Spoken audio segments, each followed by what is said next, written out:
বিসমিল্লাহির রহমানির রহিম। আসসালামু আলাইকুম। কেমন আছেন আমার প্রিয় দর্শক বন্ধুরা? আশা করি যে যেখানে যে অবস্থানে আছেন অনেক অনেক ভালো আছেন, সুস্থ আছেন। আমিও আল্লাহর অশেষ রহমতে আপনাদের সকলের দয়ায় আমি আমার পরিবার নিয়ে আলহামদুলিল্লাহ ভালো আছি। তো টাঙ্গাইল জেলার ছোট্ট একটা গ্রাম থেকে আমি ফরিদা ছোট্ট একটা ভিডিও নিয়ে আপনাদের সামনে হাজির হয়েছি।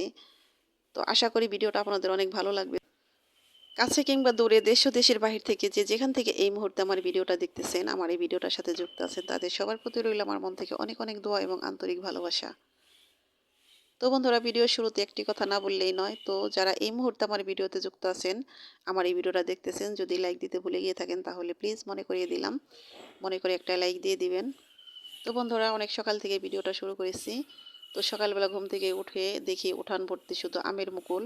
তো এখন শুধু আমের মুকুল ঝরবে। তো এমন আমের মুকুল এসেছে, তো আমের মুকুল আবার নষ্ট হয়ে যাইতেছে, একদম মনে হয় যে পুড়ে গেছে। তো আমাদের এখানে কিন্তু বৃষ্টি হয় না, একটু বৃষ্টির এখন প্রয়োজন। তো অনেক জেলায় দেখলাম যে বৃষ্টি হয়েছে, অনেক আপুরা বলছেন যে আমাদের এখান দিয়ে বৃষ্টি হয়েছে। তো আমাদের টাঙ্গাইলে এখনো বৃষ্টি হয় নাই। তো আপুরা ভাবতেছি যে এই রমজানে আর বড় ভিডিও দেব না, কারণ বড় ভিডিও দেখতে কিন্তু অনেক সমস্যা হয়।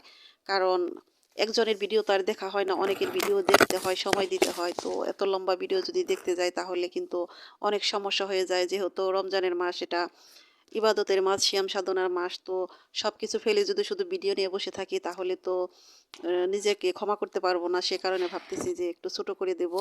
তো যেহেতু বড় ভিডিও দেখতে গেলে একটু সমস্যা হয়, আমার নিজেরই মনে হয় যে একটু সমস্যা হইতেছে। তো সেটা বিবেচনা করে ভাবলাম যে আমিও যদি এরকম বড় ভিডিও দিই তাহলে তো আমার আপুদেরও সেরকম সমস্যা হবে।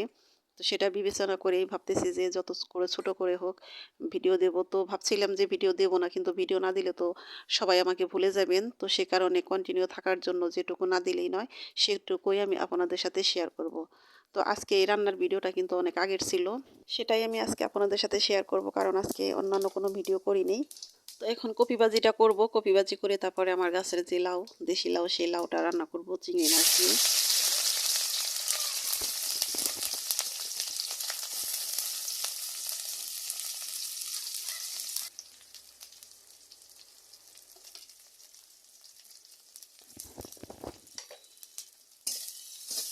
আর হ্যাঁ আপুরা, একদম সাদামাটা ছোট্ট একটা রান্না।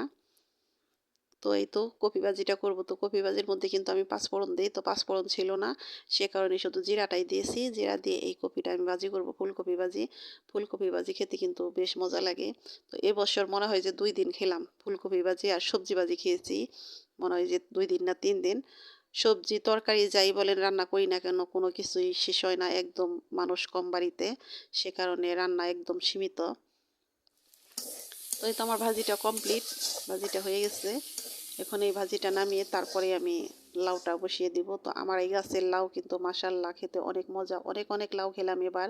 তো যে আপু ও ভাইয়ারা নিয়মিত আমার ভিডিওটা দেখেন শুরু থেকে, তারা হয়তো জানেন আমি যে বাড়িতে দেশি লাউ গাছ বুনি আমার হাত দিয়ে, সে গাছে কিন্তু লাউ ধরে না, একটা কিংবা দুইটা লাউ ধরে, আর শুধু শাক হয়ে গাছ ভরে যায় জাংলা। তো এবার কিন্তু লাউ গাছ বুনেছে হলো আপনাদের ভাইয়া আর আমার ছোট ছেলে তানভীর। তো বাপ বেটা দুজন মিলে লাউ গাছ বুনেছে। তো তখনই বলেছি যে এবার বাপ বেটা লাউ গাছ বোনা হলো, দেখি কিরকম লাউ ধরে। তো মাশাল্লাহ অনেক অনেক লাউ ধরেছে গাছে। তো শুরু থেকেই তো আপনারা দেখতেছেন, আপনাদের সাথে শেয়ার করতেছি।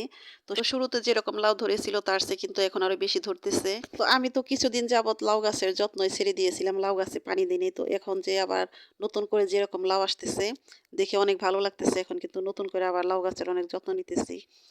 তো এই তো আমি লাউটা এখন রান্না করব।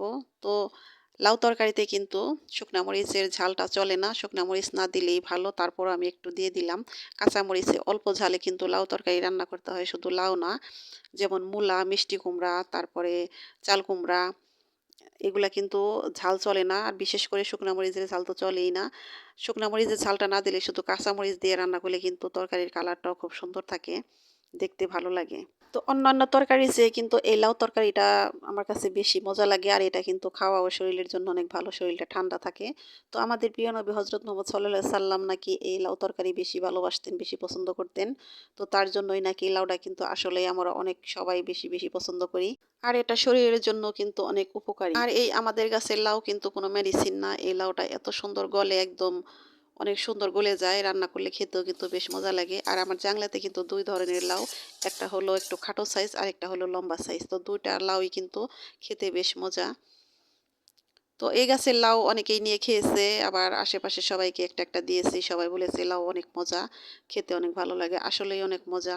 তো এই তো আমার লাউটা কষানো শেষ, এখন আমি ঝোলটা দিয়ে দিলাম। তো লাউ তরকারিতে কিন্তু ঝোলটা একটু কম দিতে হয়। তো শীতকালের এই লাউ আর হলো মূলা এই তরকারিতে যদি ধনিয়া পাতা দেওয়া যায় তাহলে কিন্তু এটা স্বাদটা দ্বিগুণ বেড়ে যায়। তো আমি এখন ধনিয়া পাতা দিয়ে আমি তরকারিটা নামিয়ে ফেলবো। আমার তরকারিটা রান্না কমপ্লিট। আর বন্ধুরা, আমার কথা ও কাজে হয়তো অনেক ভুল আছে, সে ভুলগুলো প্লিজ ক্ষমা সুন্দর দৃষ্টিতে দেখবেন। তো আপনারা সবাই ভালো থাকেন। আল্লাহ হাফেজ। আসসালামু আলাইকুম।